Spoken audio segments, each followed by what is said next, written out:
Hello, everyone.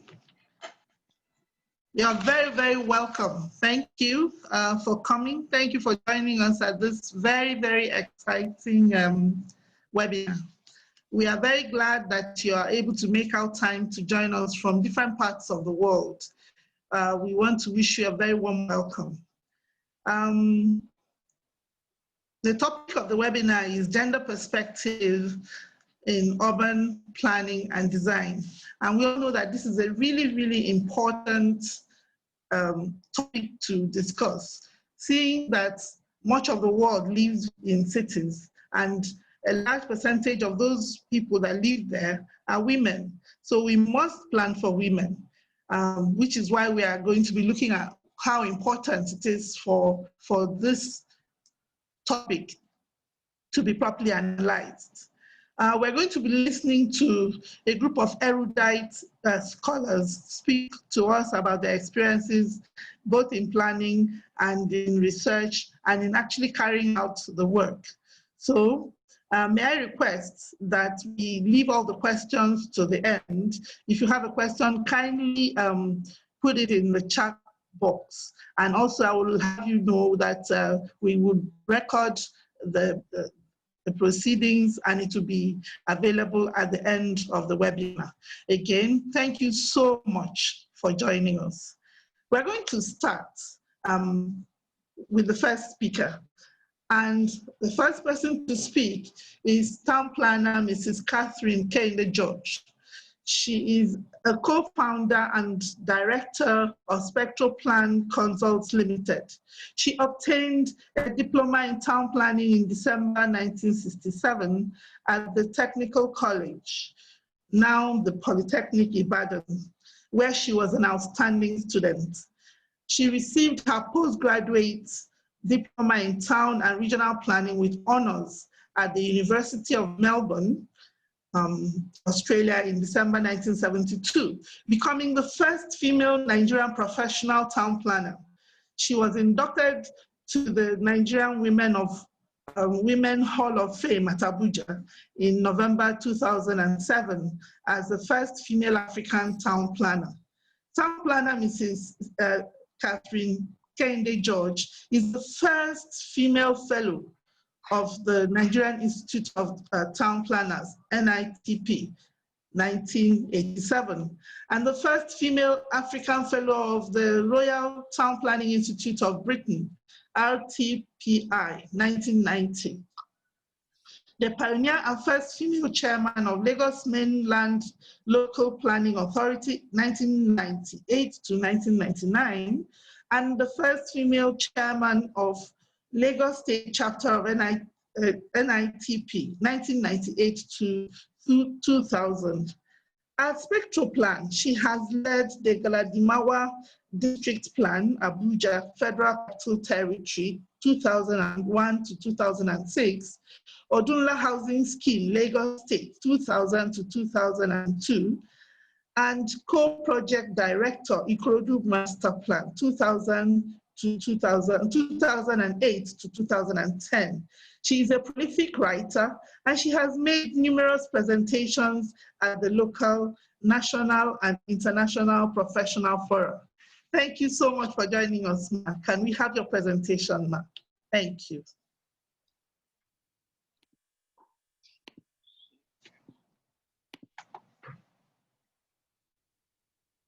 Oh, she's muted. So, sorry, Ma. Madam, you can unmute yourself, please. Madam, please unmute yourself. I have. Okay, we can hear you now. Thank you. Can you hear me now? Yes, madam, we can hear you, ma'am. I say welcome to everybody, including our hosts, and good afternoon, distinguished ladies and gentlemen. I don't know whether we have any gentlemen here. We do. Okay, you are very welcome. I want to talk about female places and the city. And females is all encompassing of the young, the old, and the middle age. My submission is on a segment of life in the urban area of Lagos. And the population of the urban area is over 14 million now, according to World Urbanization Prospects 2020. And out of this, we have a very large percentage of informal sector. In Lagos megacity, it has been found that females make up a predominant percentage of the urban informal sector, accounting for about 70% of the business activities of the city, which is made up of 2.38 million men and 3.2 million women. Trading in the market is an aspect.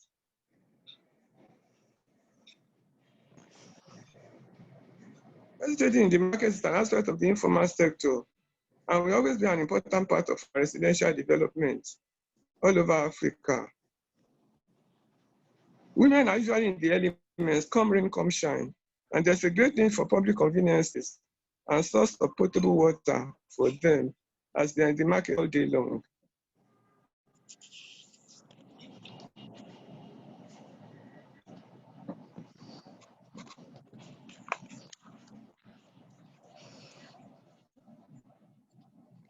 Doorstep or near home petty trading must therefore be recognized as an integral aspect of our socioeconomic life. Neighborhood markets may accommodate groups of stores with necessary public conveniences. The daily activities of the urban adult female originates from residence, as well as to work, markets, shopping, business, pleasure, and some other family and home-oriented activities. Each of these activities relates to a space factor, so we now have functions of places satisfying needs of people. The combination of these two factors results in the city. I carried out a stratified random sample survey of a representation of females in August and September, noting their age, income, occupation, length of stay in Lagos, challenges encountered as a female in urban living, and what improvements the respondent thinks the government can do to make livability better for females in Lagos. I also did a study of Anthony Village Recreation Center and Mendy Street Market as a survey of space utilization. In my social survey, I went out to the field to talk to women, to talk to females. I talked to females, elderly, to the young ones, I spoke to the middle-aged ones. I started with the elderly. Grandma Oluwafunke came to Lagos from its state in 1976. I spoke to her and she spoke to me. She was a trained tailor and started her self-employment business in 1976 when she got to Lagos. Sales of fabrics, sewing, and sales of footwear until about 2004, when because of financial constraints, she deviated into hair plaiting, which she discovered she had a natural talent for. She's now age 62 and commutes daily from her place of residence, twice a week from her place of residence on the outskirts of Lagos. On her work days, she spends the night in her landlady's house, who was benevolent to her in her lifetime. She's also given pro bono a shop which she uses for her placing business and for the sale of soft drinks. She noted that the economy has been getting worse over the past 2 years and much more since the COVID pandemic in February 2020. She appealed for economic empowerment from the government for females, which the beneficiary will pay gradually. To be a sort of a revolving loan, she said, and that default in payments usually occurs when the economy is very harsh. Can you hear me? Yes, ma. You have only about 5 more minutes, so you may need to speed up. Thank you. Okay, so I spoke to some other women, traders in the Mende markets. They are in the Mende market near Maryland, Lagos, in the open air market on the streets. It's very busy, vibrant market, has been there for about 40 years. And they said that what they need is a better location for their markets. They are happy with their activities. I made a study of the recreational center at Anthony Village, which is in a very poor situation now. It's not well maintained. I spoke to more females, more mothers. I spoke to Ilare, who migrated from Warri. She holds a master's in business administration. She's the creative director of an online store. I spoke to Chantel, a pharmacist born in Lagos. I spoke to Awan, I spoke to Shin.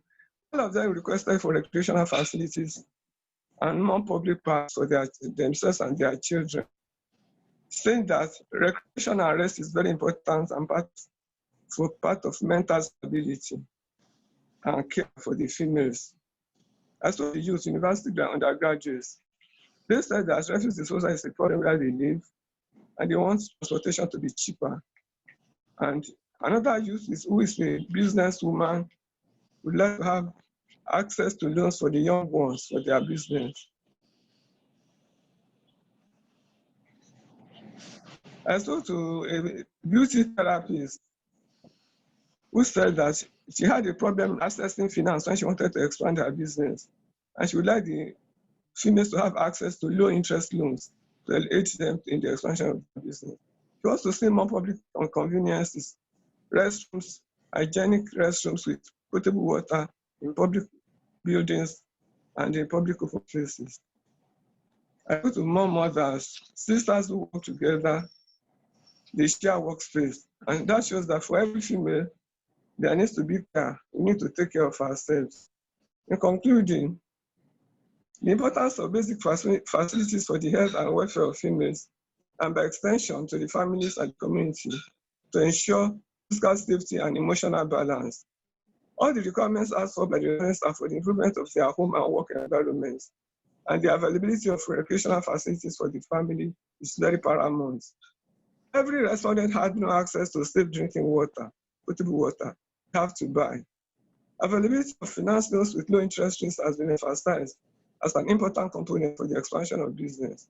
In all, the family plays a key role in connecting females, children, and the entire family. Thank you for your attention, and God bless you. Thank you so much, Madam. That was an insightful, very insightful presentation. Thank you so much. You told us of your personal social survey and how you met with mostly women, and they told you of the problems you had as a result of existing and trading and doing business in an urban center such as Lagos, traversing such places as Mende, Anthony, and other places.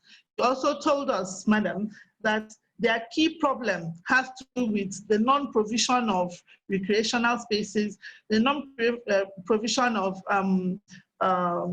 hygienic places for conveniences. They also had issues with the flooding and with transportation and access to loans to make their lives much better. Thank you so much, Madam. Excuse me, yes. And the need for creche. Yes, very important. The need for recreation and the need for creche, so, which is really important for the woman, because if her children, which she has brought to work, are well taken care of, she will have a peace of mind in being able to face her business. Thank you so much, Madam. Please, you will hold on, and all our questions will be answered at the end. Thank you very much, Madam. Okay. You have done an excellent work. Thank you. Next up, we want to listen to Rebecca Plumbley. Rebecca Plumbley is a master's student in city and regional planning at the University of Cape Town with an undergraduate degree in architecture. She's passionate about tackling urban challenges, particularly in ways that contribute towards social justice, ensuring access to resources and services, and the improvement of livelihood security. She is intrigued by participatory approaches to design and ways in which people navigate complexities in cities. She believes that the design of cities is crucial to mediating some of these complexities. In 2018, she interned at Asiye Elta Fulani, an NGO that advocates for the inclusion and informal workers in urban design. Her dissertation is titled Planning in a Time of Crisis, Understanding the Impacts of COVID-19 Prevention Strategies on the lives and livelihoods of informal workers in Warwick Junction, Durban. Can we have your presentation now, Rebecca Plumbley? Sure. Thank you. Share that. Great. Good afternoon, everyone. So as Dr. Nnezi mentioned, my name is Rebecca Plumbley, and I'm a City and Regional Planning Master's student at UCT in South Africa. And today I'm going to share a little about the informal economy from a gender perspective, looking at the case of Warwick Junction in the city of Durban. My master's research is on the impacts of COVID-19 on informal workers in this area and the varying responses that have been put forward by the different tiers of government and a local NGO called the Siya Tafuleni to the challenges that informal workers have faced during this time. And today I'm going to focus predominantly on some of the gender impacts of COVID that have been experienced in Warwick, and an example of a past project in the area that seeks to address some of these challenges. So just for some background, in South Africa, around 30% of all employment is considered informal, and this accounts for just under 5 million workers. And in the municipality in which Warwick Junction is located, 26% of employment is informal. And of this, about 8% of informal workers are street vendors and 4% are market traders. These are the two groups I will mostly be speaking to today. So Warwick Junction is located just west of the Durban CBD. It's an important transport interchange, the train station, 5 bus terminals, and 19 taxi ranks in the area. There are an estimated 500,000 people who, under normal circumstances, pass through the area each day, and between 5,000 and 8,000 informal traders who operate in the space. So it's an incredibly busy, vibrant space that meets the needs of commuters in the city and provides space in which to secure a livelihood for many in Durban's informal economy. Warwick is known for a great diversity in what's available in the area, and goods and services range from fresh produce and cooked snacks to traditional medicine, clothing, hardware items, and more. And along with street trading, there are around 9 more formally designated market spaces, many of which are dominated by women traders. So this includes a bead market, a group of women who sell lime and pepper, and some markets that are centered around the cooking of food and snacks. And so while I don't have time to get into the full history of Warwick Junction today, it's important to note that it's a very established trading space that's been around in one form or another since the late 1800s. It's morphed and changed over time, reacting to the social and political events both around it and within it. And it's no different to how we can see that COVID had an impact on the area this year. So just to briefly give some context to COVID in South Africa, as a country, we went into a very strict lockdown from the end of March. There were restrictions on movement, and all but essential industries shut down, including the informal economy. Fresh produce traders were declared as essential workers from quite early on in our lockdown, but other informal workers remained at home. And this image is of one of the markets in Warwick Junction, known as Brook Street, and on the right-hand side is just showing how vibrant this market space was pre-COVID, and on the left, and what this looked like during the lockdown. And ultimately, this hard lockdown lasted for around 5 weeks, and then we now moved into what's called a risk-adjusted strategy with different levels, depending on the COVID situation in the country at the time. And so slowly more and more informal workers have been able to return to work in the last couple of months. So while COVID-19 is an ongoing phenomenon in our country, we're already able to start picking up on its implications for informal workers, most of whom have experienced enormous impacts to their livelihoods, both as a result of the virus, but also as a result of the prevention measures that needed to be put in place. And so globally, gender's been highlighted by some authors as a key factor in amplifying the impacts that people faced because of COVID. And for the purposes of this, I'm going to focus in on a few of the ways in which women in Warwick were specifically impacted. So COVID-19 has been described as a triple crisis for women. It's naturally been a crisis of health, it's been an economic crisis, but it's also been a crisis of increased care burdens.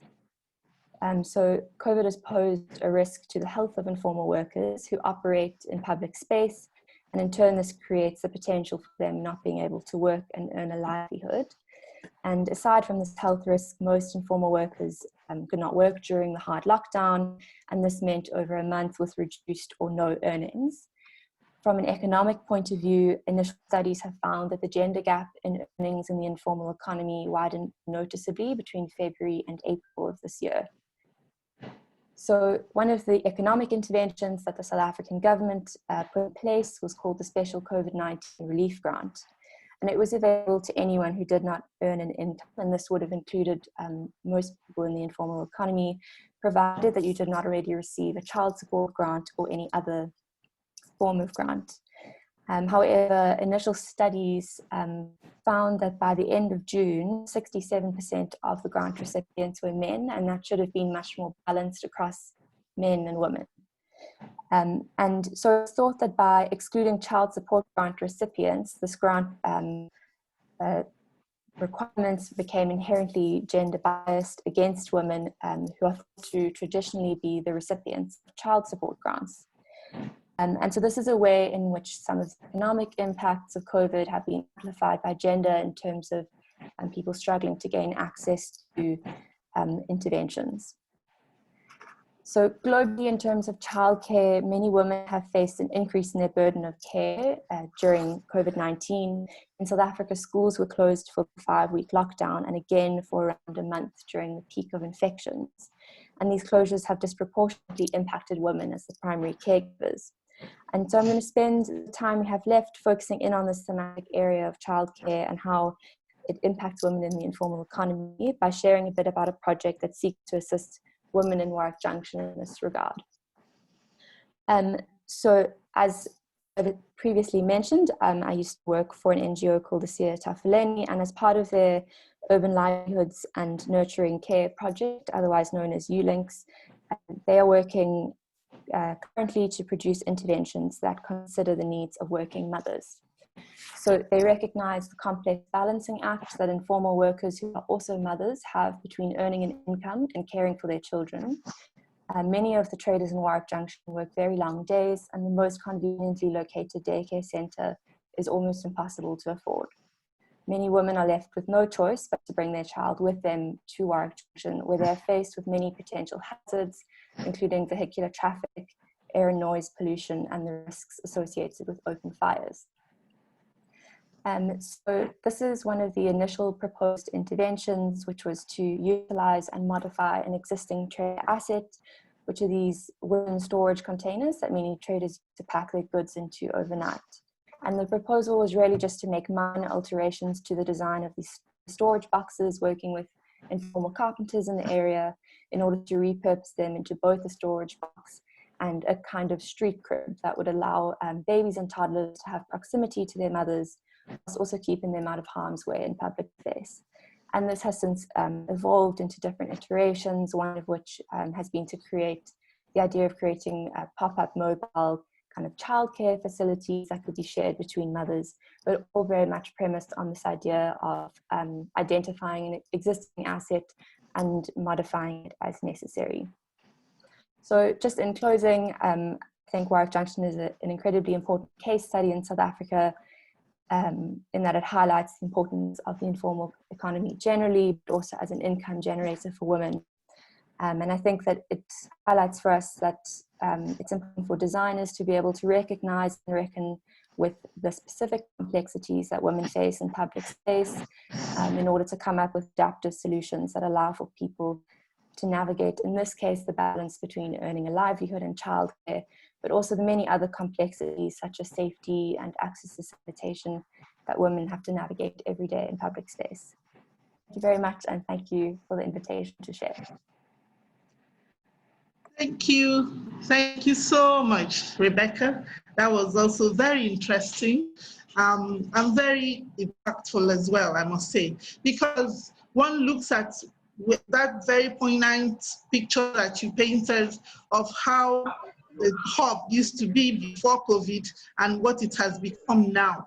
So it's really very important to notice that the women have been very much marginalized. As you said, about 67% of the palliative was given to men. Meanwhile, mostly the traders there are women. So they really highly impacted.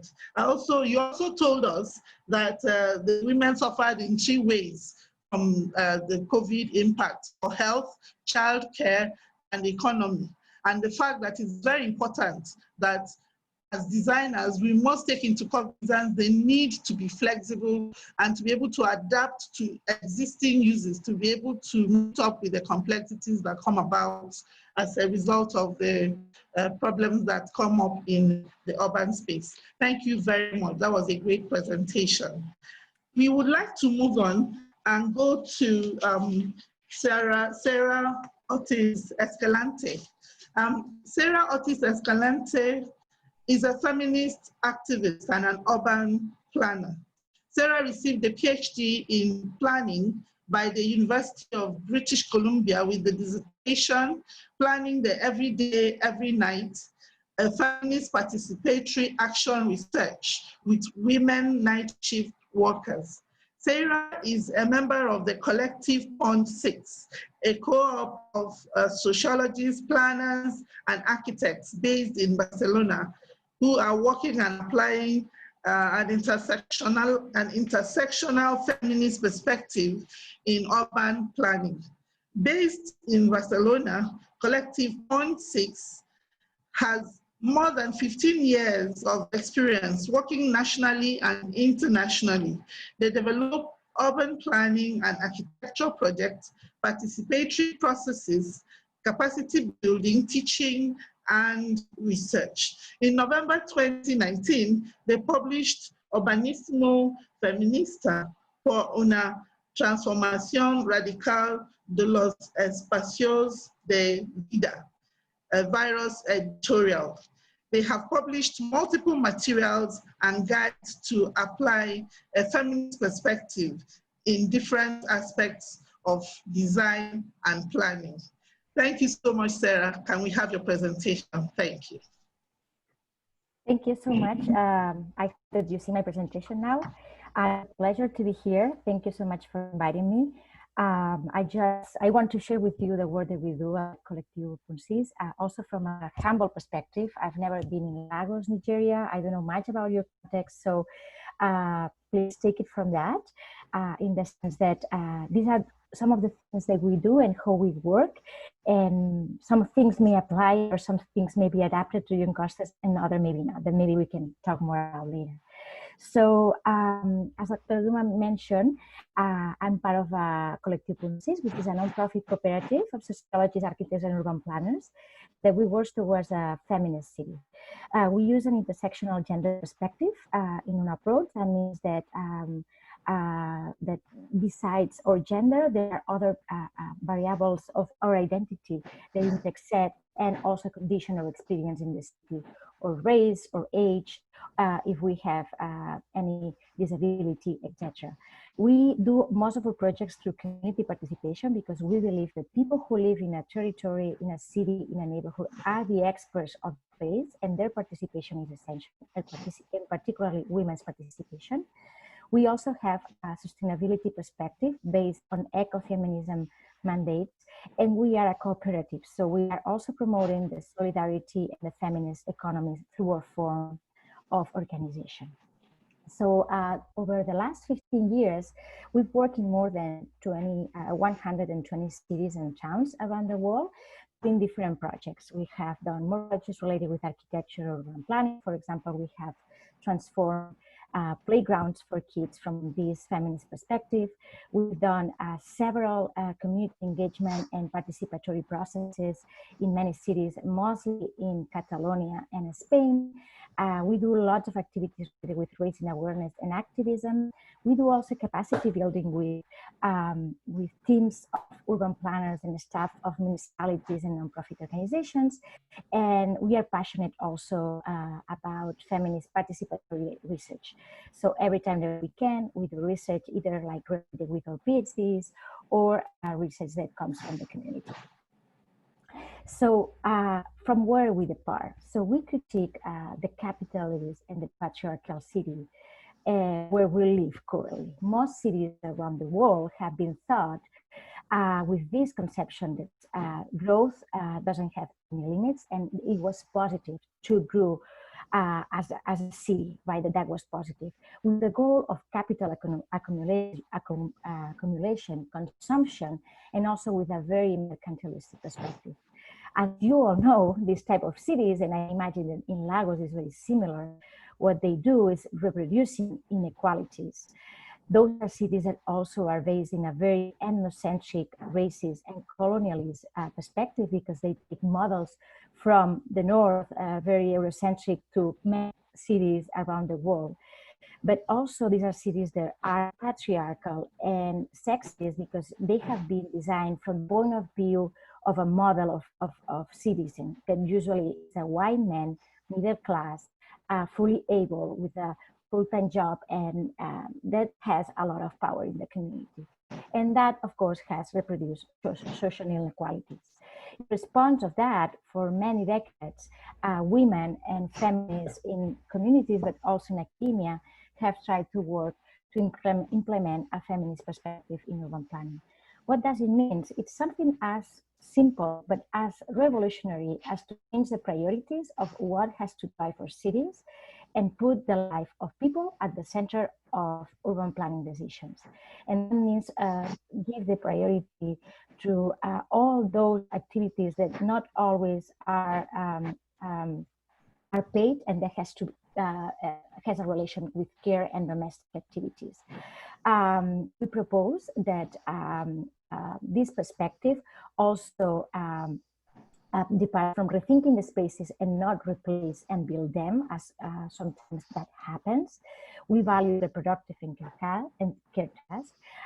We acknowledge the diversity of bodies and abilities, and we have to understand the diversity of our environments in order to give response to the diversity of needs of the communities. And also this perspective wants to break social hierarchies among disciplines and among people.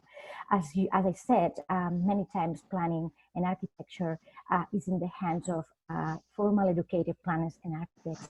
And we believe that we need the knowledge and the expertise of the neighbors of a particular territory, because they are the ones who know better from the place, and we need to introduce that this perspective. In addition to that, feminist urban planning also focus on analyzing how gender violence impacts women's access and use and right to the city, which is also a central point in many of the cities around the world.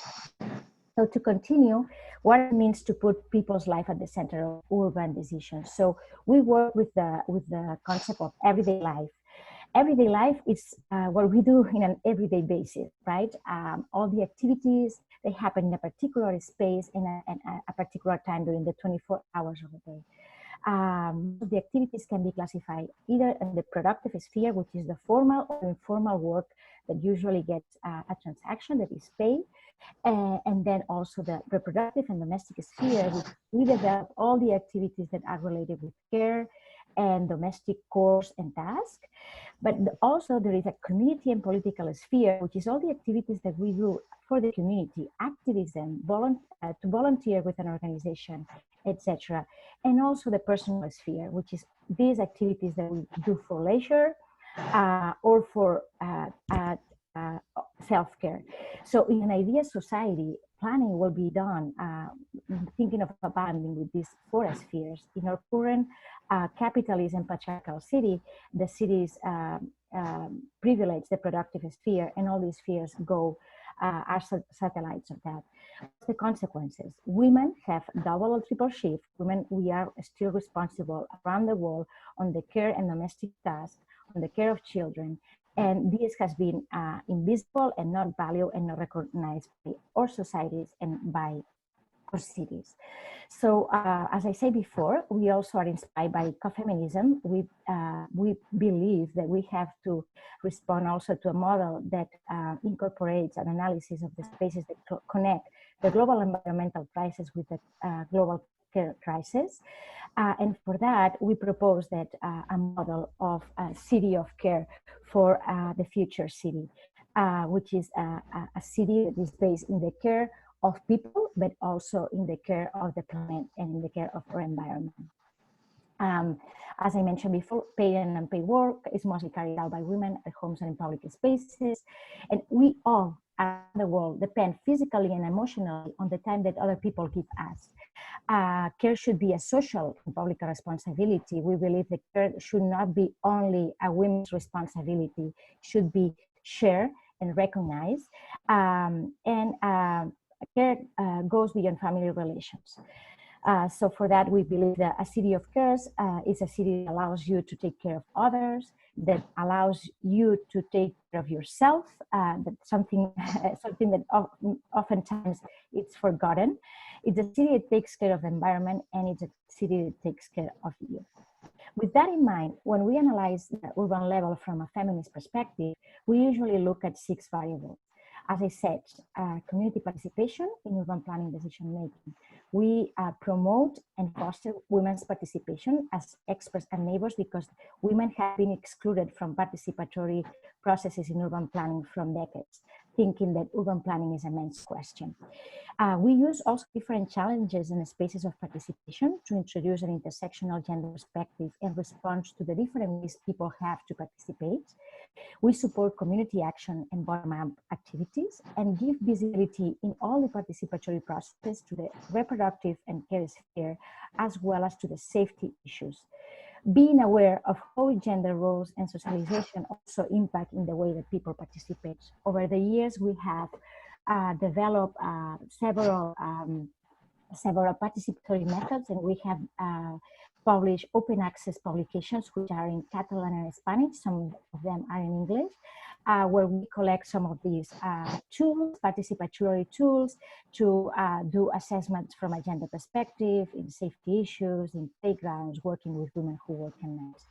I know that I'm getting to the end of my time, but I'll try to be fast if I can have a couple more minutes. So yes, you have about 2 minutes. Perfect. So we also work on safety, as I said. Women's safety is a central issue, and we approach safety beyond crime, because violence against women oftentimes are not included in safety policies at the urban level, but also we believe that the perception of safety is essential to include in planning activities, because perception of safety limits women's mobility and women's right to the city.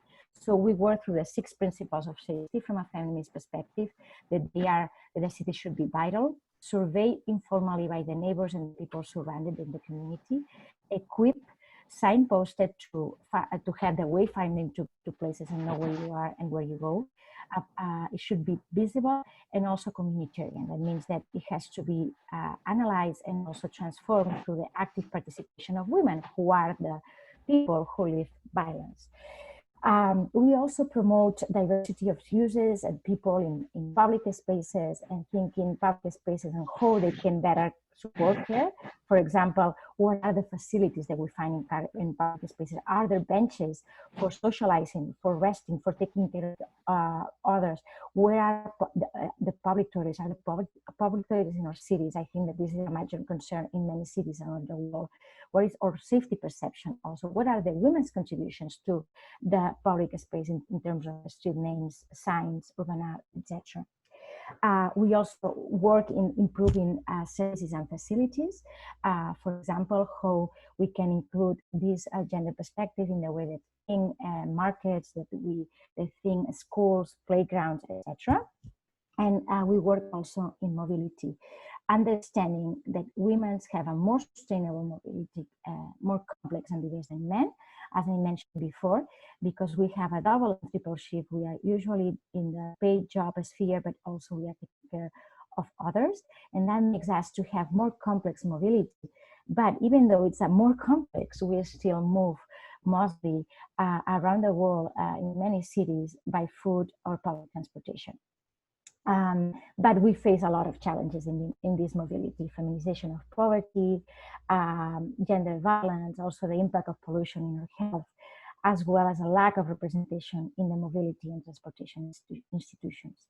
And we also work in housing, because housing also reproduces hierarchies, gender norms that are perpetuating a patriarchal society.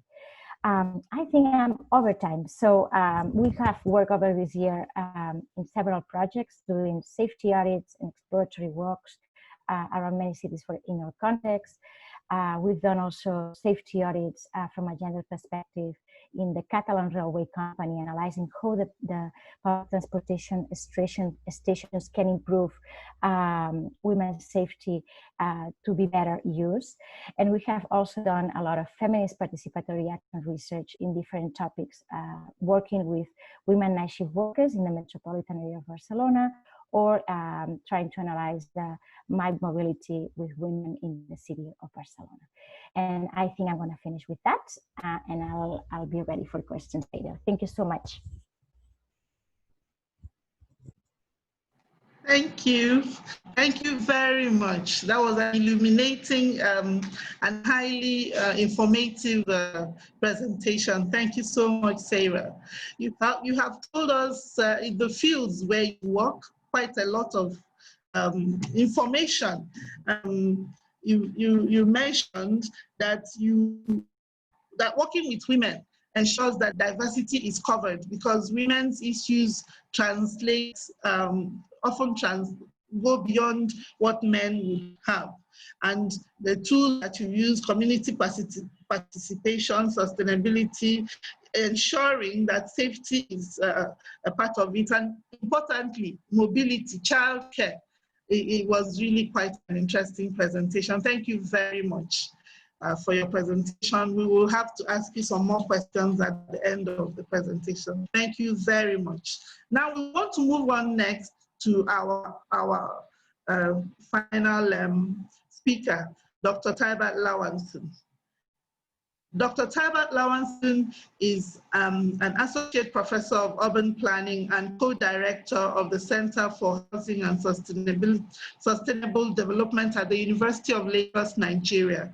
Her research interests are in the broad areas of urban informality, pro-poor development, governance, and environmental justice. She is particularly interested in how formal and informal systems synthesize it in emerging African urban contexts.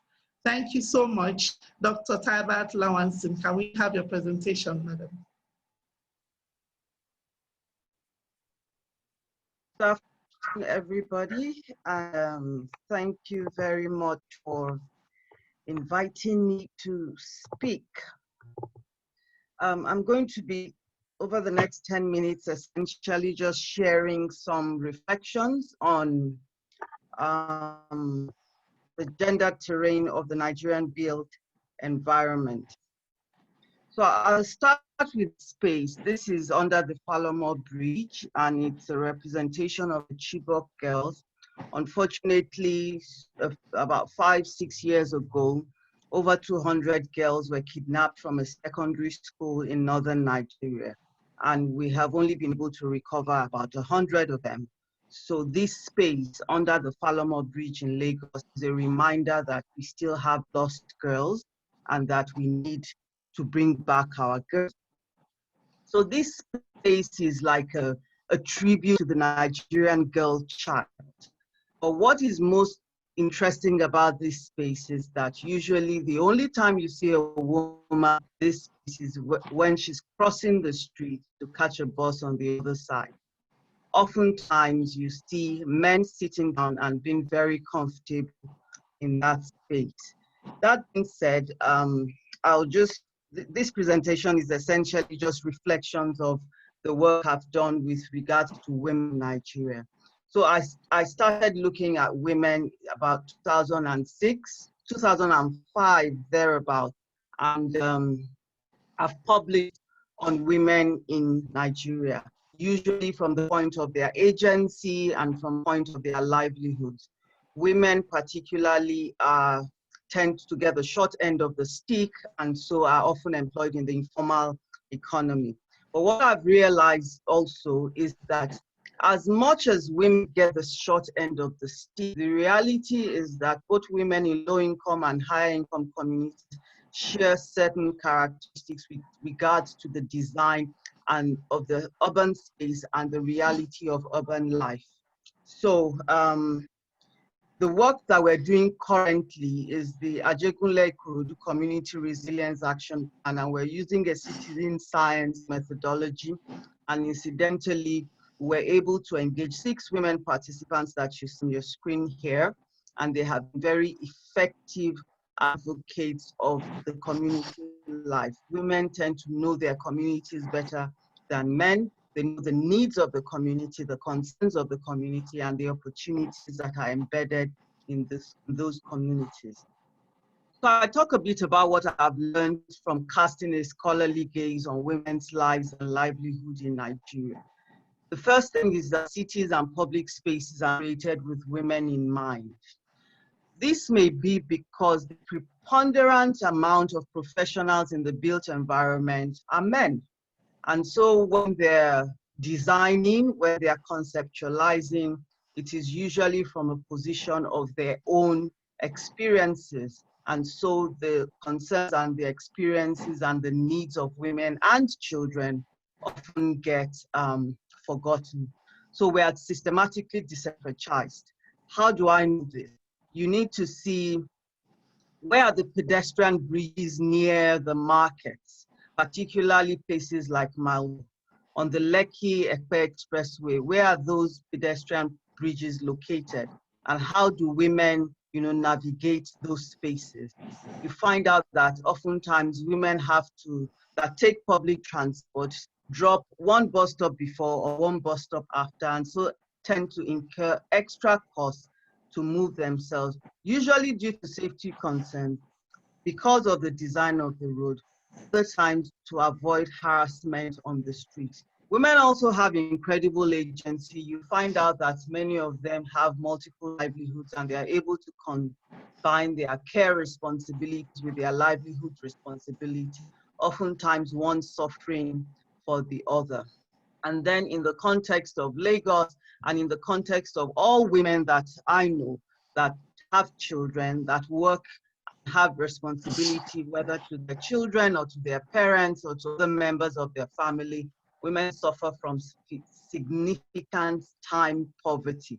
So the typical life of a woman is she wakes up at 4 o'clock, has to do her devotion and all of that, get ready for the children to go to school. The children go to school. She goes to work. She returns. After the hellish traffic of Lagos, she has to come back home to make dinner. Juxtapose that with the reality of a man. He wakes up, takes his shower, goes to work, comes back, watches TV. If he decides not to come back immediately, then he goes to the bar for a lager. So the realities are very different, and the opportunities, the tensions, are very different, and women tend to have to navigate these multiple responsibilities across multiple time scales. And in the research that I've done with regards to women over the past 14, 15 years, I've realized that women's needs and concerns are more inclusive and holistic. And that's why, at least in the past 4 to 5 years, when we go into the communities, we tend to always have special meetings with the women. So we have these general meetings in which the women tend to, be somewhat quiet. When you sit with them, you get to really understand the communities, the real needs of the community, and how the interventions can be more inclusive and usually more successful. So in my personal workspace, I started off as one of 2 women among 23 men. And over the next 15 years, that was the status quo until I became one of 3. Now I'm one of 4. And my department and the faculty is grossly male dominated. And the experience that we have is that you have to work twice as hard to be respected in your own right. Why is this? Because you're doubling your work and your care responsibility. You get opportunities where you are passed over because, of your care responsibility. I've been told before that you hold on, don't go for that seminar. Let these other fellow you hold on, don't go for that seminar because you have a baby at home. And the male colleague who was then nominated actually had a younger child at home. But then again, the responsibility for taking care of a child, at least in our environment, is, that of a woman. And the kinds of decisions that are made about our lives also tend, to have significance. And then women's rights affirmations come with a heavy price. I speak of an experience in the last 2 weeks. My professional association, they admitted new people into the College of Fellows. And there was one woman among 37 men. And I raised a concern. Incidentally, unfortunately, very disappointingly, among the allies who spoke up, to identify that as an injustice, were only 2 women. And that brings me back to the issue of when you're a woman, particularly a professional woman in a room, you're wearing 2 hats. First of all, you're representing the female voice in that room, and then you are the professional. And so it is your responsibility as a woman in that space to ensure that men get justice, to ensure that women have their opportunities and that they are not forgotten.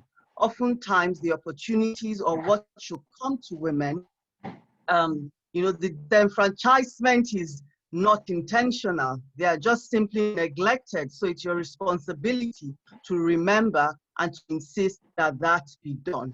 And more than that, it is also your responsibility as a woman at the forefront to empower other women. And empowering other women includes opportunity and creating spaces where they can thrive. And that is across the scale. As a woman in the academy, when I go into the community, I make sure that there are opportunities. I've had girls from Makoko who now have a university degree simply because I went into the community to do research. The girl said, "Oh, excuse me, I want to read. Come to the university, let's see your results." Now she has a degree in sociology. So it's our responsibility as women that have access to open opportunities for other women. So with regards to design and infrastructure, what do we think about? And I think for me, within the current context of the work that we do and the imperative of the decade of action, I will ask 5 questions. First is it a safe space? Is it a safe space for women to thrive? Is it a multifunctional space that recognizes the multitasking attitudes and the multiple responsibilities that women have per time? Is it an inclusive space? Is it a space that allows a woman to be a mother, a professional, per time? Is it an empowering space? Like I said before, is it a space that allows, everybody to attain their full potential? And finally, to what extent does it align with SDG 11, which is the SDG on cities, and SDG 5, which is the one on women empowerment? I've come to realize that designs that center the needs and concerns of women and children tend to be more inclusive, safe, and fit for purpose. And finally, I will just leave you with this slide on the city that we need for women and the considerations that need to be taken into account when we are working towards a more equitable or equal society. I would term it gendered urbanism. It's important for us to have that at the back of our mind and have that as a conceptual framing for our work and our thoughts. The first one is SDG 11, achieve gender equality and empower all women and girls. And SDG Goal 11 says, provide universal access to safe, inclusive, and accessible green and public spaces, in particular for women and children, older persons, and persons with disabilities. Thank you. Thank you very much, Dr. Taibat Lawanson. That has been a most educative presentation. You have told us that we need a gendered urbanism, and you have spoken very passionately about how you have personally experienced the woman in the city, both in your workplace and in the city of Lagos. You also told us that women have multiple responsibilities of childcare and other care for different people in the family. and that women have generally been intentionally and sometimes unintentionally disenfranchised. And the easiest way to see this is if there's a market, and of course most markets are predominantly occupied by women, where is the closest pedestrian bridge? You'll find that the pedestrian bridge is either before or after the market. So if it was a gender sensitive planning, they would have put it right there at the market so that it would be easy for the woman to do the things that need to be done. And you said women often know their communities better. So if they are included in the planning, that plan is very likely to be more holistic and more inclusive. Thank you very much for such insightful presentation. It has been very exciting so far, and we have had quite a number of people coming to be a part of our presentation. At this point in time, we would like to have one or two comments from people outside. You know, we have people from Detroit, USA, we have people from UAE, we have people from India, etc. Is there anybody that wants to give us an experience, what happens in their city, outside the cities that we have so far mentioned? Can you show by, you know, chatting with us? Go to the chat box and let us know. Again, I want to say that everything we have said so far is being recorded and will be available at the end of the presentation. So you can raise your hands or you can type into the chat group if you want to contribute, if you have a contribution about what goes on in your city.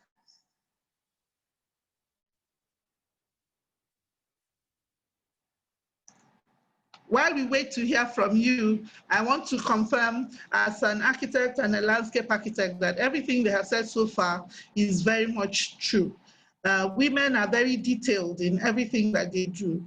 And as a woman that has several, wears several caps at the same time, one looks at the city and the way it functions, it has not been particularly made safe for women or inclusive.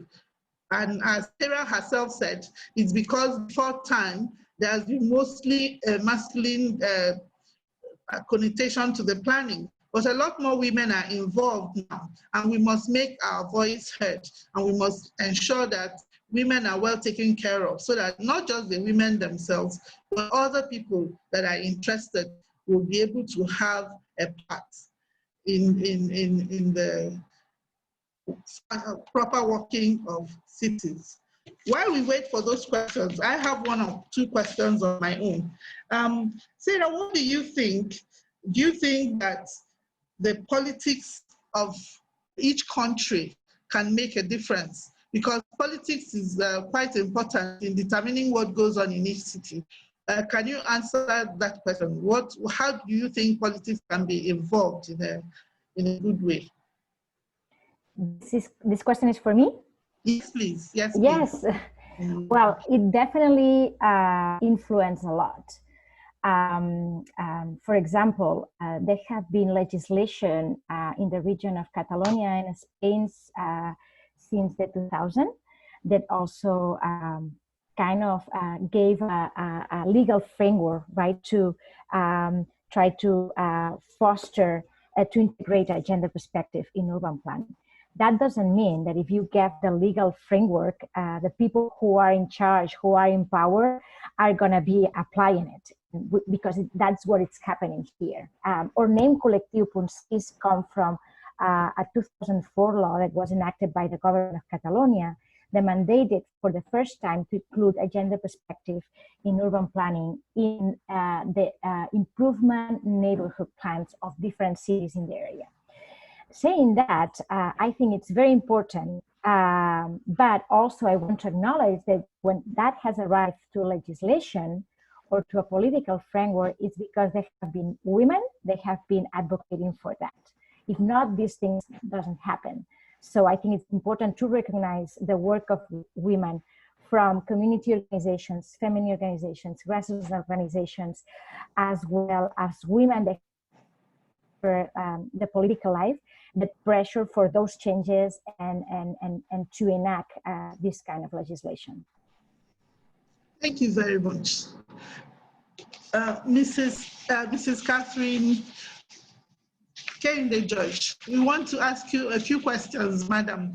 You have been the chairperson of Lagos, in fact, the first female chairman of Lagos Mainland Local Planning Authority, and you're such a major asset to us.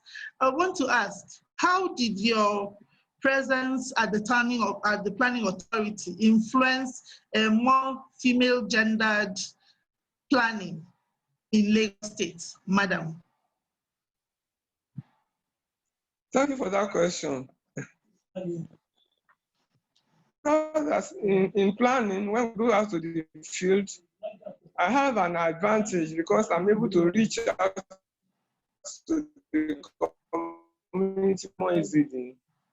For every work we did at Mainland Local Planning Authority, we did field work, not just sitting down in the offices, but visiting communities to them and finding out what their problems are.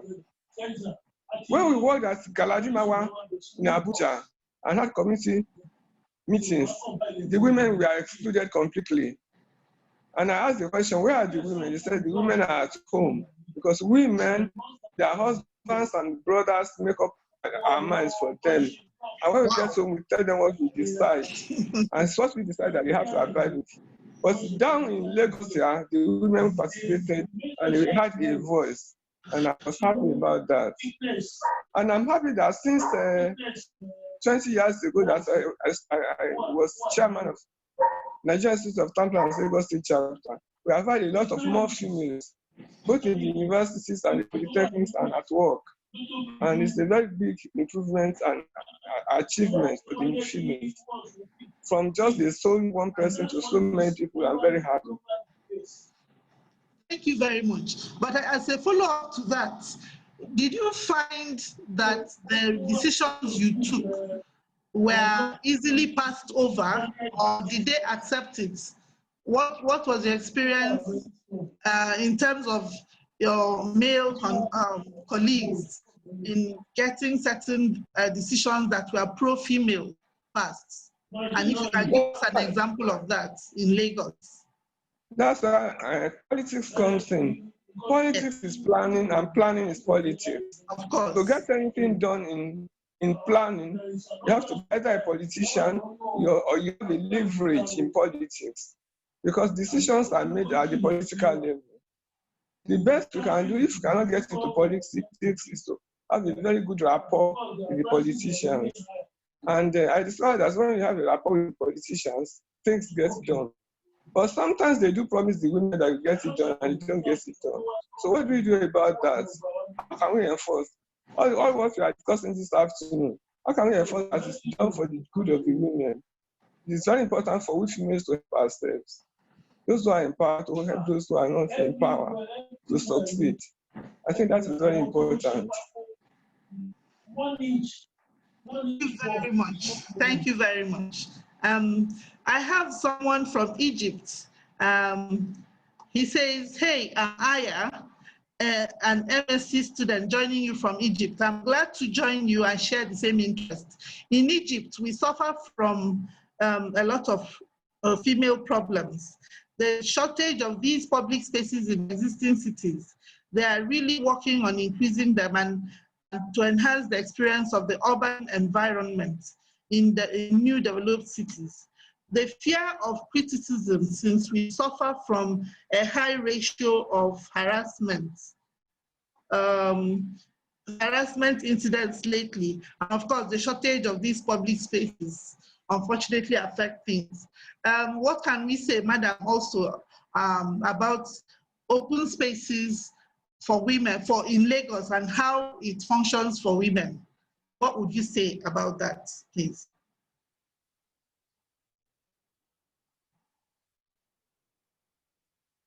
Can you unmute yourself, please?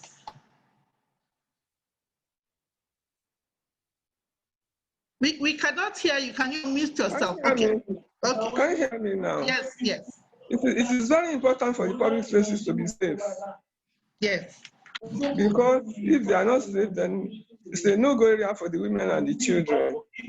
They should be well lit at night, and the staircases of the express crossover bridges should be safe. I've climbed some stairs across expressways that are very unsafe, but some of them have given way and they are not maintained. So all those things are very important for the female in the public places. They should be well lit at night, because most women come back home in the evenings from work, particularly people like hairdressers and traders. And if the areas are not well lit, they stand a security problem. It can be attacked very easily. Thank you very much. Can I ask Dr. Taibat Lawanson, as you said, many people, the women have always received the short end of the stick, as it were. How can you ensure that going forward, what steps should we take to ensure that such discussions as we are having now will actually make impact in the long term? So it's not just that we have spoken about it and nothing gets done. So are there practical tips that you can give us? Thank you. All right, thank you very much, Dr. Nnezi. I think the first thing has to do with empowerment and voice. Usually, if you're not in the room when decisions that concern you are being taken, your opinions and your concerns don't really matter. So in practical terms, we need to get more women into decision-making positions across our various sectors, both in the academia, in communities, and in public life. If we have more female politicians holding, a female mayor is very different from a male mayor.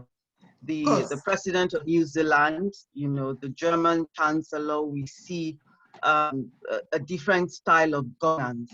So we need to get more women into positions of political power. And then we need to empower more women, particularly those who are coming behind us. We need to have the critical knowledge so that our voices will not be drowned out.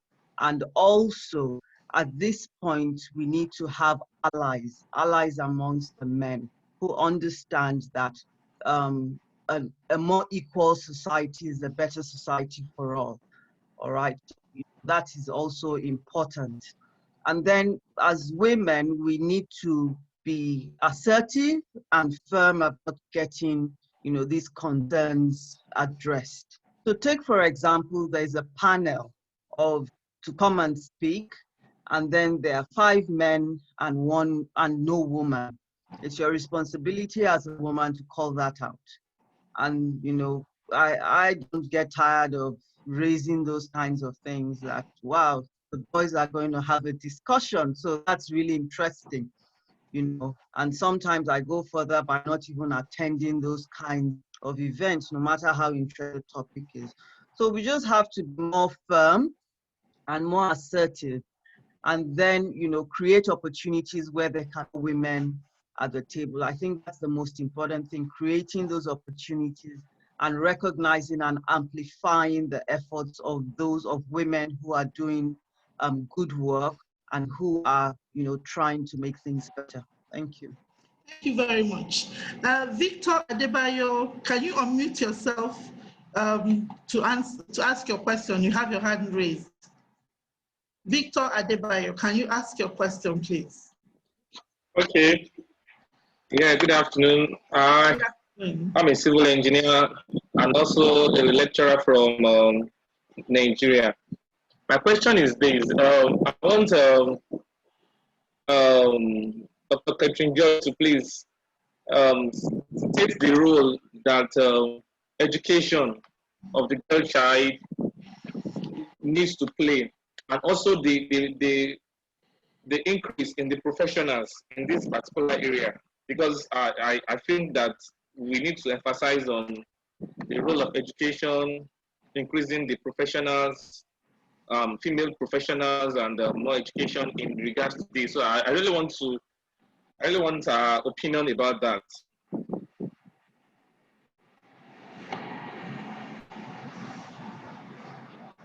Madam, can you answer Mrs. Catherine George?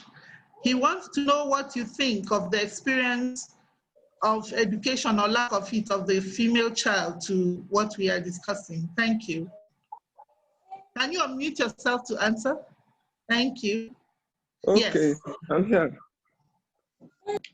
When I was the chairman of the Nigerian Institute of Town Planners Lagos State Chapter, we had a program, Catching Them Young. We visited secondary schools for girls and spoke to them about the opportunities in environmental sciences. Not only urban and regional planning, but all arms of environmental sciences. And the response was very interesting. I think that has been continuous over the years, and we are having an increase in the number of female students. I worked in Yabat College of Tech as a lecturer for 14 years. I became head of department, and definitely the increase in the number of female students over the years. And consequently, there's an increase in the students, in the professionals. So I think we are doing well, but we still need to encourage ourselves, like females to encourage themselves and to encourage the ones coming behind. It's an ongoing thing. We are moving. Hello.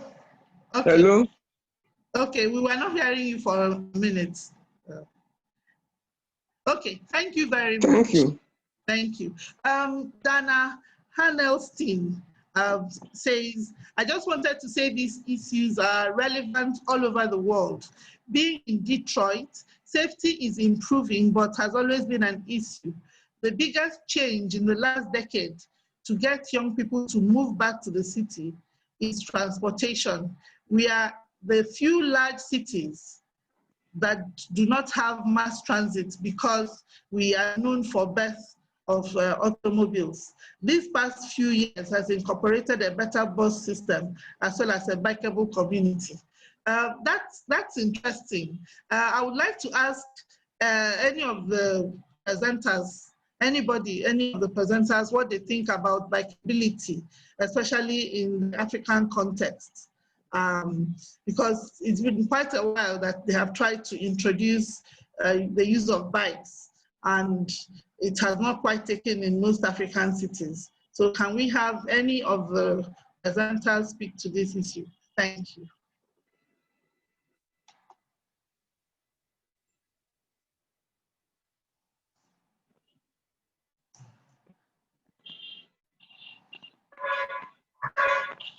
Please unmute yourself, Sarah. It appears you want to respond to that. Unfortunately, I cannot talk for African cities. Okay. I'll be happy to talk about other contexts, but I prefer that other colleagues in this panel respond. No, go ahead. Go ahead. Well, I don't know anything about the bike use in Nigeria and Lagos or Abidjan or Abuja, but definitely in many cities around the world is increasing the use of bikes in the post-COVID context, and actually cities have started to invest in infrastructure, right, that widens the streets also for pedestrians, right, and reduces the spaces for cars, and also the infrastructures for the bikes. I can talk from our experiences. Last year we did a study in the city of Barcelona where we did a survey and also participatory workshops with women and non-binary people who regarding the use of bikes in the city, because all of the studies in the city regarding bike mobility has done from zero gender perspective. So we didn't know nothing about how how men and women use the city differently with the bike, and gave a lot of information about how bike infrastructure is usually not connecting the places where women live with the activities of care. It's usually connects central areas of the cities and places of work that are very masculine, but not always thinking in that the activities that we do in everyday life. And yes. Then one of the data that came out that is a little bit shocking, and that happens in many cities around the world, and even worse, is that 42% of the women bikers in the city manifested that they experience either they experience sexual harassment or harassment from motorized drivers. And that this harassment from motorized drivers is worse because they are women. So the invasion of like bike paths, for example, swearing and things like that, and swearing regarding like gender aspects, right, against women.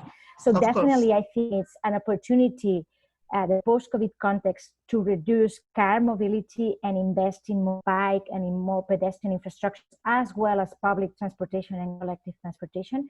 But it has been done also from a gender perspective, because what other colleagues have said, right? The mobility of women is different because we do so many things, and also because of safety issues.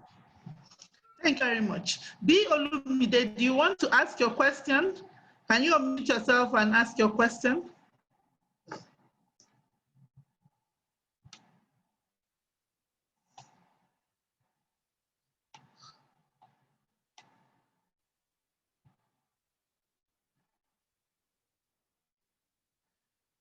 Hello? Hello? Okay, I'll ask a question. Is the lack of consideration for women in the urban design at the micro level as well as in the cityscape a deliberate action, or one born out of ignorance? Do men benefit from not considering women's needs in the urban scape? That's an interesting question. She wants to know if men benefit from not considering the needs of women, and whether at the micro level or cityscape, whether it's an intentional decision. What do you think? Of course, of course, men benefit, but I'll let her to answer. Okay, all right. Rebecca, can we hear you? Do you have something to say? Yeah, sure. So I haven't been in practice very long at all. I'm very much still a student. What I found so interesting in all these presentations is we all from such different contexts, but so many of the issues that women face are similar. So similar and so mirrored in these different environments. And I maybe can't speak to whether or not there's tension behind giving women out of urban design, but there's certainly a lack of understanding or consideration and empathy for the needs of women and the struggles of women. And certainly I can speak to my personal experience as a woman in South Africa. We're facing an incredibly high amount of gender-based violence in our country. I can very much relate to not feeling safe in public space, navigating my way through urban environments in a very conscious and considered way for my personal safety and the safety of those around me. So I think it's definitely a very interesting thing to consider. Thank you very much. I'd like at this point to ask those who have questions to please unmute themselves so that they can ask the question. I have a question, please. Yes, please. I have a question. Yes, please go ahead. Okay. Professor Dodo, thank you for joining us. You're welcome. Thank you. I'm just wondering. My question is for goes to the Nigerian presenter. I'm just trying to find out what is the level of Nigerian participation in the Sustainable Development Goal. Looking at goal number 5, gender equality, and goal number 10. Goal number 5, gender inequality, and goal number 5 and goal number 10. These two goals, they are directly linked to the topic of discussion today. I've not been in Nigeria for quite a while, close to 10 years, but I'm trying to find out, do you have any organizations or is there anybody that is promoting these goals? Thank you. It's a very interesting question. I will ask Dr. Taibat Lawanson to please help us, as she herself, she pointed it out in her presentation. Madam, can you please help us in answering that question? Thank you. All right, thank you very much. Well, lots of people are working within this context, SDG 5 regarding women. There are lots of gender studies scholars, education scholars working in that space, but not much is being done within the context of urbanization and built environment dynamics. And I think that's why the gap keeps increasing. And now with regards to inequalities, a lot of the work that is being done with regards to inequalities talks about economic inequalities, the gap between the rich and the poor. We are quite an unequal society, and so a lot of the focus, goes towards that. The most social inequalities are not given a lot of consideration. The one for the gender dynamics, and then the one regarding people living with disabilities. Oftentimes they are not really, considered in the discourse. So the focus usually is on the more generic women's studies, feminist studies, history, but as it affects the built environment and how we live in our towns and cities, not a lot of discourse or research or, engagement has been done. Oftentimes, those of us in built environment research are focusing on SDG 11. And what I see is that there is no SDG that doesn't have a spatial scale. And so it's important for us, to look at all the SDGs and ensure that these inequalities are amplified and that realistic, pragmatic solutions, are found to bridge the gap. Thank you. Thank you very much. If I may say something, I don't know how you are going about your affairs, but I feel if such outcome of such a webinar and other discourse should be, channeled as a document that forms policy, passed to those in charge. I tell you, it might look, it might be like, oh, nobody will act, but there's power in pen, When we write, we have to keep writing. We have to write, talk about SDG as it affects the built environment and talk about how we can channel this to those in authority via policy papers. We should write a lot of policy papers. We in the built environment, we need to guide those people up there, those who are the policy makers by writing. So we need to do more. For example, the outcome of this webinar, if we can package, like a communique, send it to those who are involved in decision making, I think it's something. Just my little contribution. Thank you. Thank you very much. Thank you very much. And thank you for joining, especially at such short notice. We really appreciate you. Thank you. There's a question here from Jumoke Sonwo. And she says, thank you to Sara, Taibat, Rebecca, and Madam Catherine George. My question is for Sara. Is gender reconciliation a starting point for an inclusive community dialogue? What do you think? I'll ask the question again. Is gender reconciliation a starting point for an inclusive community dialogue? For Sara. Yeah, I might, I'm not sure if I understand what that person means by gender reconciliation. Hi, Sara. I can actually expand on that. Because awesome! Yeah. I'm Jumoke, because you made a presentation, and out of your presentation, you're spoken about your approach, which is ecofeminism. But as you went on down the line, doing the presentation and talking stuff, I think to me it appeared more that it was more eco-womanism, in the sense that it focused on care, and sort of like inclusiveness, and all the many levels of humanity. So I wanted to ask, because everybody's talking about the challenges in a different context, and I also feel that at a level, I think it's possibly coming from a lack of communication amongst the genders, as in people are between the genders, people actually talking about the needs of the women and the needs of the men and having sort of like this broad dialogue about it. So I wanted to know if a gender reconciliating conversation is actually the starting point to even begin to actually acknowledge some of the challenges in each of our contexts, and then looking at ways to actually build upon it. Thank you for your question. Now it's a little bit more clear. And I don't know if I will give you I'll give you my perspective, but I love to hear, for example, also from the others. And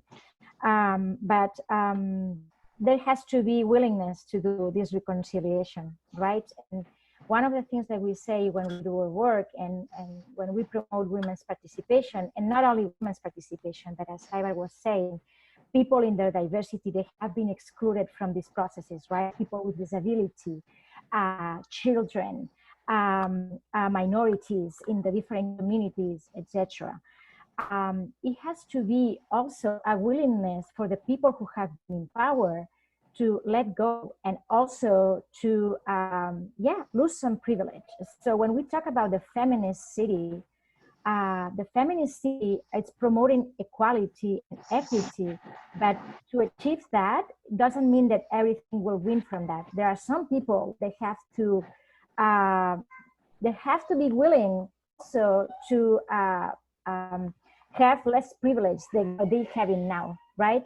And in this particular sense, there are certain men in power, also women, right? But certain women around the world that have more power than others, but certain men particularly that have to be also able to give a space for women, as Taibat was saying, right? To be in policy makers, to be leaders, to be participating actively in policy making, to be heard and what are their needs and things like that.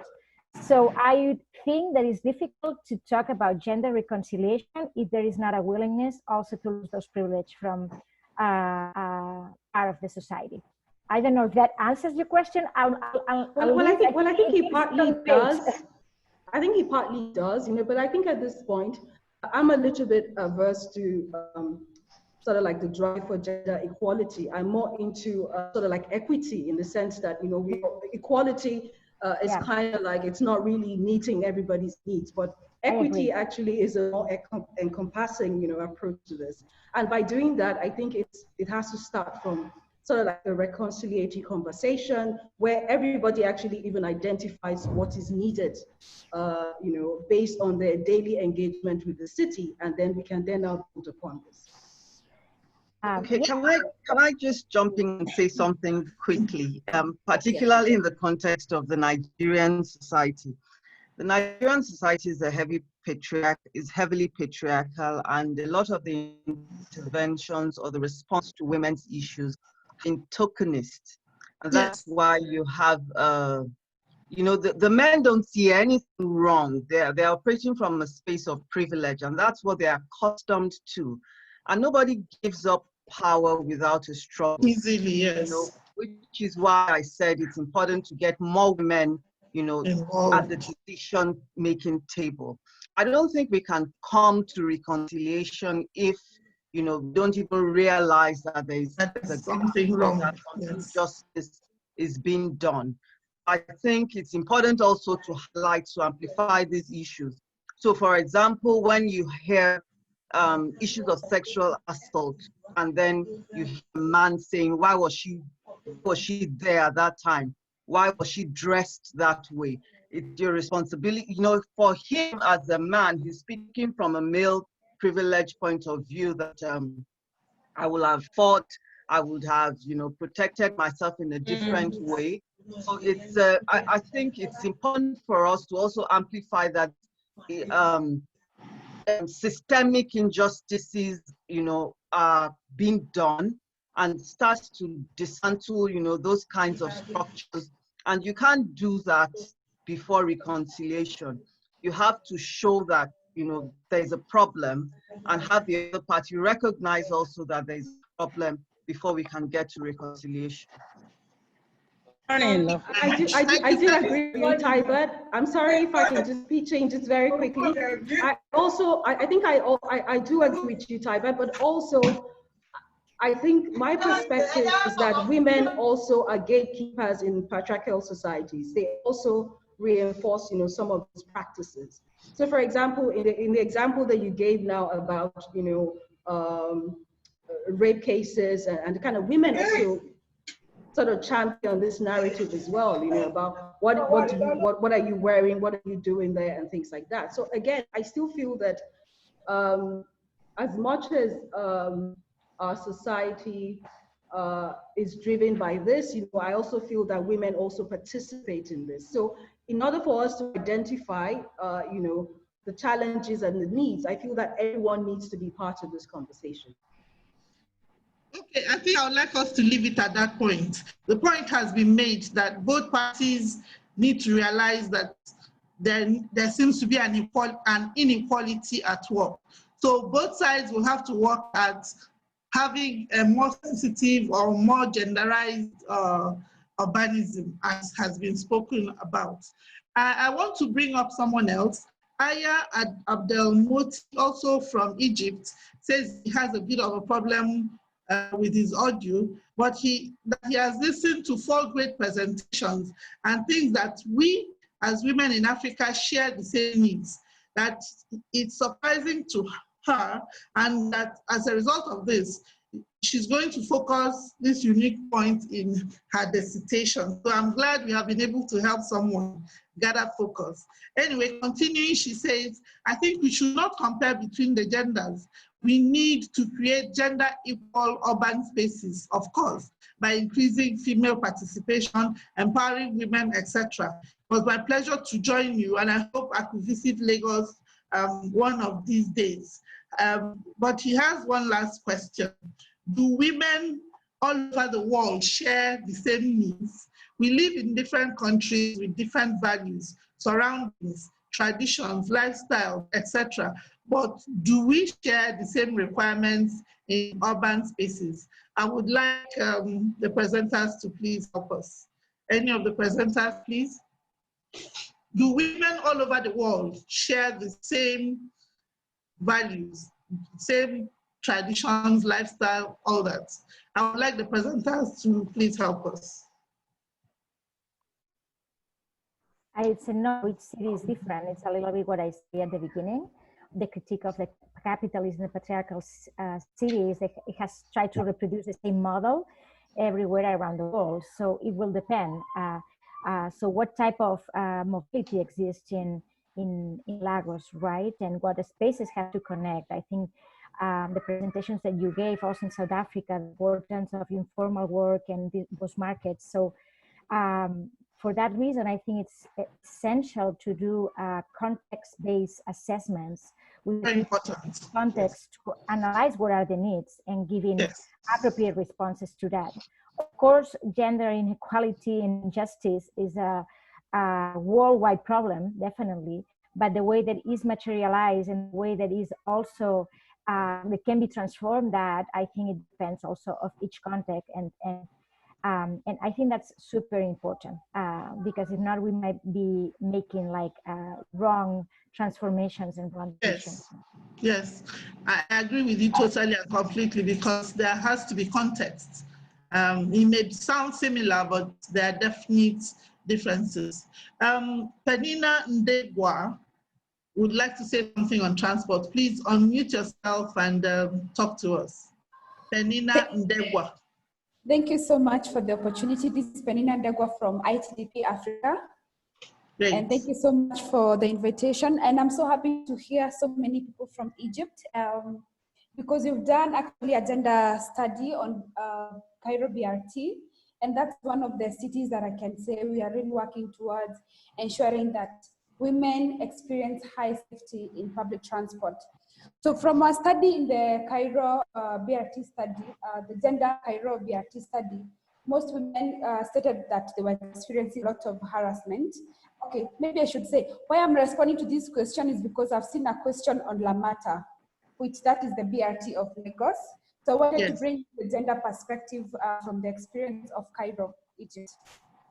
So from our findings, we know some of the outputs, outcomes that were coming from the study is that we need to develop, ensure that number one, to enhance safety of women and reduce overcrowding, we need to provide women's section only in the public transport system. The other thing we need to ensure is that we also need to bring women as part of the public transport. We need to have women drivers, we need to have women, bringing more women into the public transport industry so that they're able to articulate the needs. Like one of the speakers said, because when women are not there, our needs are not articulated. So we need to ensure that you have more women in the transport industry. And if you look at even how women move, it's different from men. One of the speakers said that, yes, men just move from home to work and back. Women, we take care of, we drop kids to school. It's a bit, yeah. We go shopping. Multitasking, yes. Exactly. So we need to ensure that our modes of transport are integrated. And also when it comes to car ownership in families, men tend to own vehicles first before the women, meaning that women now rely on public transport and empty walking. So we need to ensure that our cities also provide safe walking spaces for women. Cycling is a very good alternative for women. And NMT facilities have to be integrated with public transport to ensure that now women have a seamless transportation mode. Just like you're saying that we need to have a pedestrian crossing next to the bridge. Market, yes. Market. When you don't do that, and in fact, from my TPP, we don't even encourage provision of footbridges. Why? Women, you know how we carry our luggages. You're coming from the main market to your shop, and you have a whole bag of groceries that you're coming, or whatever you wares that you're coming to sell. So now going up, and you know how our footbridges are, they're not universally accessible. That means we also put out women from accessing. We actually end up, from a study that we did in Nairobi, most actually accidents even happen 100 meters within the where the radius of the footbridge. So we need to ensure that women can safely use the streets and be able to, you know, now combine it with urban development, where we link, we have mixed-use development, that a woman would come from work, go to them, access a market nearby, access a public transport, go pick a child to school on her way home. A very, we call it TOD, you know, integrated urban development, where now we ensure that it is, we bring everything, all the needs that women need, accessible through walking, cycling, and public transport. So those, I don't know, maybe that gives a bit of insight on Lamata and what can be done to ensure that at least now we have women are safer. And also, like even in the stations, I know one of the speakers also mentioned about having toilets. We also need to provide baby tending facilities, you know? Because again, what happens when you exclude children from the cities, then also we exclude women, because most of the women are the caregivers. So we need to think wholesomely. But thank you so much, the speakers. Please organize these sessions again. We would be happy to participate. And thank you so much. Present the Cairo case study. Thank you. Thank you very much. At this time, we would like to thank Lamata for being present. Obafemi Shitabe, we want to hear what you have to say. Thank you so much for joining us. Can we hear what you have to say, sir? From Lamata. Hello, good afternoon. Good afternoon. I'm speaking on behalf of Lamata and obviously Mr. Chitabe, who is temporarily away but online at the moment. The presentation has been quite interesting, particularly as Lamata is involved in so many projects. For instance, the non-motorized transport, and also recently research in the gender perspective in public transport. So we're looking into how we can make public transport better for women, to make it safer, particularly address sexual harassment, which is a major issue in Lagos, Nigeria. Unfortunately, this is underreported. So we have taken home quite a points from the presentation, and excellent. Yes, we're happy to go ahead with what we have. Thank you. Yeah, since you're around, can I just ask, this particular matter that was raised about the positioning of pedestrian crossing, is it something that can be looked at again with a bit more detail, please? Yes, definitely. Particularly the construction of the pedestrian bridges, because I understand that some of them are very steep. You know, they're not deep. So yes, and the ramps are not exactly. They're quite high. So we're looking into all of that, changing specifications of constructions of this and ensuring that we always go back to make sure that they are easily accessible by women. I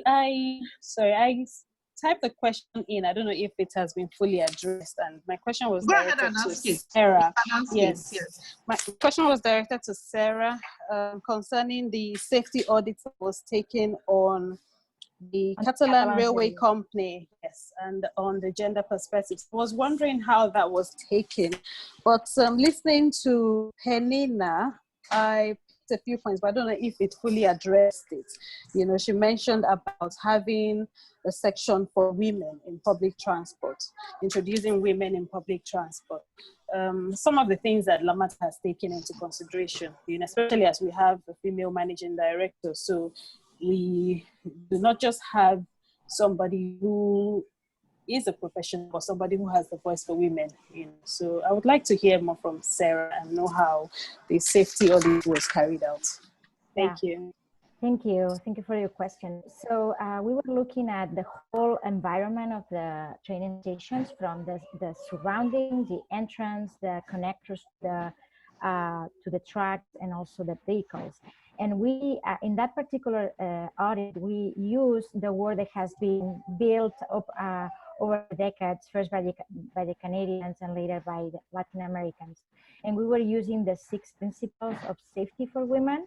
So analyzing how was the signposting and wayfinding, right, in the sense to have orientation and be able to make decisions, for example, about the analogic scheduling. If you see the real time, the next train, for example, what is it? If it's the directions, for example, for the elevator are very clear. We were looking also at issues of visibility. The space was visible in terms of lighting, but also in terms of there were no corners, there were transparent materials used also to promote this visibility. We were looking also how the spaces were equipped, how the stations, for example, if there were benches for people while they wait. Sometimes there are benches in the tracks, but not benches in common areas in the lobbies. We were looking at the public toilets, how they were safe or not.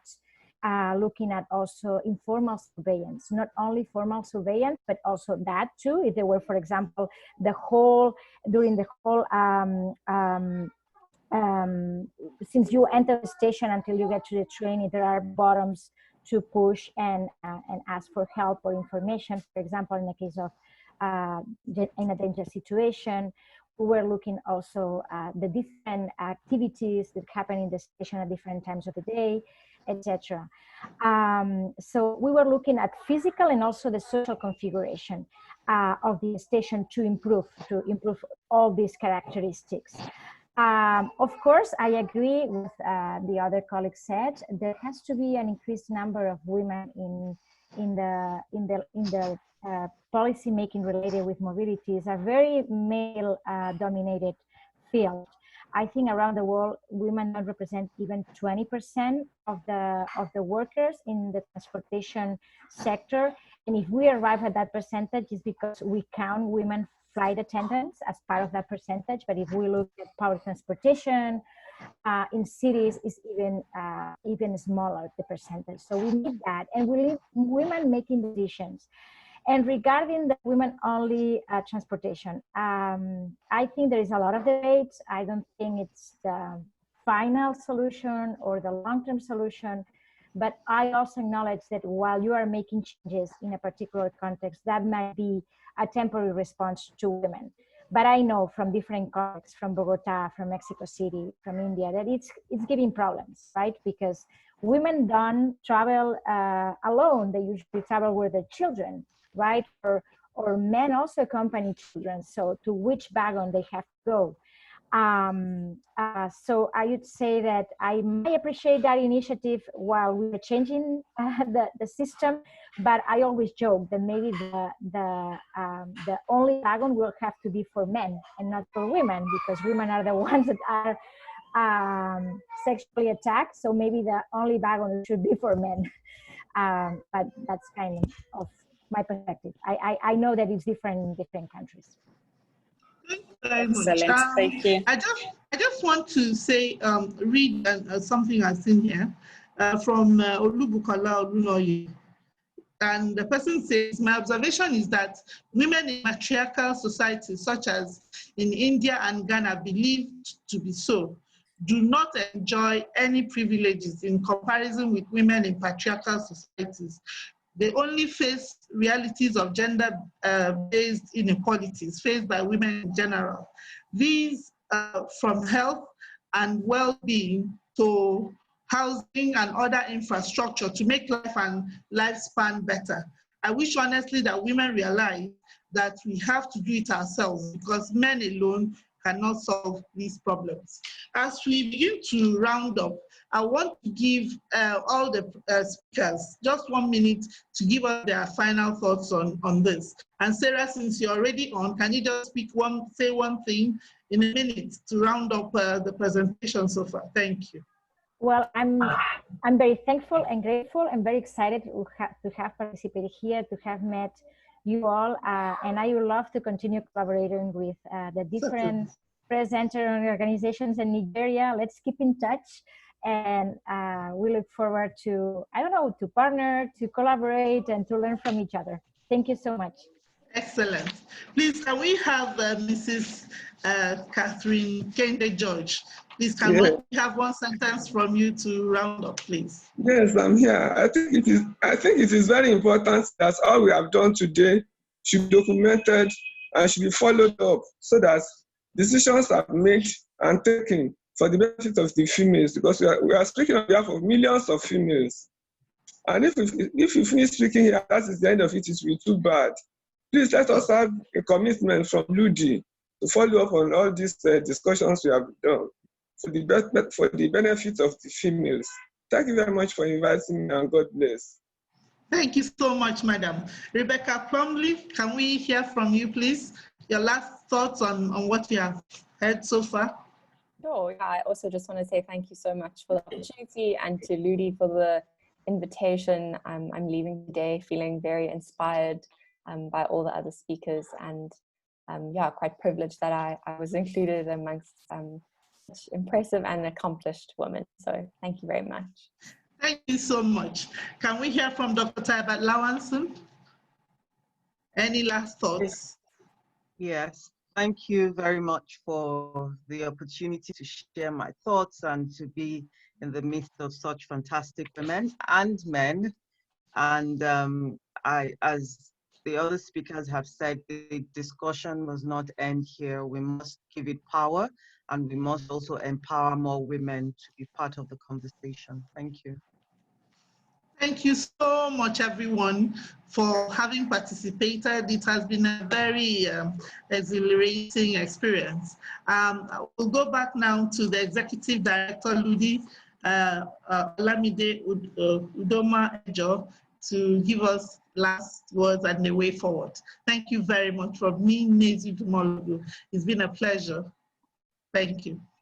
Thank you so much, Dr. Nnezi. It's been a real pleasure as well to participate in this discussion and to host it. Firstly, I'd just like to say thank you to yourself and all the speakers. It's been quite informative, and also you've put us to a task, basically, which is great because it's what we need. And then I just want to also say thank you to the Ludi staff that put this together, especially Miriam. She's worked very hard to make sure that all the speakers, know what's going on and are online on time and all of that. So I really thank you to all the Ludi staff. And then also to Heinrich, Böll, Stiftung, who are the supporters of this project. Because again, this is something that HBS are passionate about. They've done a variety of projects around gender and urban planning. And so, it's really great that they're on board and supporting this as well. So in terms of next steps, so what we are trying to do is, I think the main two objectives is to create a fact sheet or guide. And it seems like other organizations have already done this. So it's not that we're trying to create something brand new, but hopefully we can learn from what other organizations have done in other parts of the world that can relate to the Lagos context. On how to actually design and put infrastructure that focuses also, that is gender equal or equitable. And then also create a network of Nigerian urban designers or urban planners, or African urban planners, urban designers, because especially women. The reason I'm saying this is because actually when we do a lot of the work that we do, it's actually really hard. And I don't know if it's us that are not finding or that women are not putting themselves out there, but it's always really hard to find, women transport planners who are currently doing projects, or public space designers or things like that within the local context. And then also just to say, to lead us up to these two objectives, or these two final products, we're also going to host a lab. I think some of the participants of the lab are actually on the call as well. We'll be doing a lab in October. It's a design lab where we're really looking, we've got, I think, 5 or 6 women urban designers who will be looking at public spaces in Lagos and redesigning it from a gendered perspective. So that's what we are doing next. But again, you can task us with more. I know that some people have mentioned some other things that that should be done, especially, and we will put this online afterwards so people can access it. And we will write up the notes of the session as well, so it can be shared with different networks. So again, just a big thank you to the speakers, to the moderator, to everyone who has attended. It's been a great discussion.